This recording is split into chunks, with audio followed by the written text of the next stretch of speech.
So today we're going to talk about making a walking and or running plan. So hands down, the absolute worst type of plan is no plan. The idea of a plan is to, one, help you reach your goals, help you reduce your injuries as well, increase your performance, and to help you monitor your progress rather than doing the same thing day in, day out, week in, week out, and it's 2 or 3 years later and you've been doing the exact same thing and it's just not as fulfilling anymore. You might be thinking, you know what, I'm not a high performance athlete, I don't want to compete in this or that, I don't need a plan.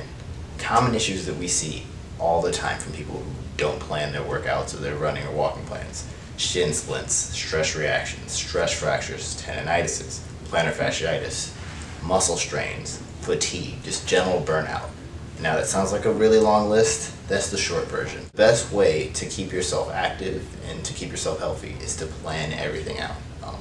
And even if you do stay healthy, that fatigue or that burnout is something that you probably experienced if you've ever set a New Year's resolution and 2 or 3 weeks later you realize, you know what, I was a little too gung-ho saying I was going to exercise 2 hours a day, 7 days a week. So planning things out and being realistic with yourself is the best way to make sure that you start doing this and continue doing it. Before you start any long-term or short-term exercise program, walking program, running program, I recommend that you talk to a medical professional and make sure that is appropriate for you and your specific condition. Number 2, I recommend that if you're going to start a walking or running program, you go to a shoe store, a running or walking shoe store, and find out what you need. I'm not telling you to buy any one specific products, but if you can have someone help you find out what type of feet you have and what type of products you can use, just take that information with you. I'm not asking you to go in there and buy anything that day. I'm asking you to go in, find out what you need, and then make some decisions, because another big issue is just throwing any type of shoe on and walking or running for tons of miles in the wrong type of footwear. Maybe something is a little too inflexible for you or too flexible, and you're going to create way more issues trying to work through that. So I'm going to make this progression nice and simple, and this applies to walking programs or running programs. You want to give yourself a SMART goal. I could make an entirely different video about SMART goals. I can go on and on about SMART goals. SMART is an acronym. It means specific, measurable, attainable, realistic, and time-oriented, time-specific. So, number 1, you want to be very specific with your goal. You don't want to say something like, I want to walk more. What does that mean? Or I want to run more. What does that mean? I want to be able to run 3 miles, or I want to be able to walk for a half hour.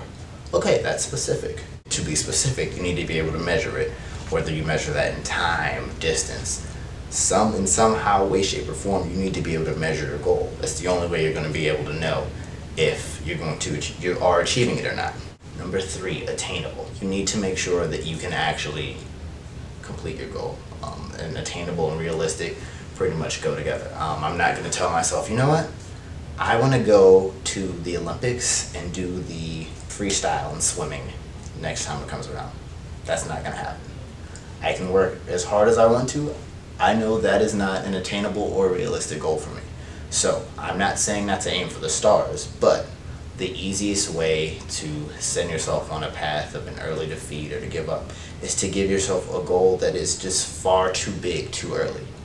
Now, if you want to lose 100 pounds, perfect. Put that out there. That's going to be one of your long-term goals. But short-term, say, okay, you know what? I'd like to start by losing 5 pounds, 10 pounds, 20 pounds. Something that is going to seem way more attainable to you in the short term, because once you make that, it's going to keep pushing you to set another SMART goal.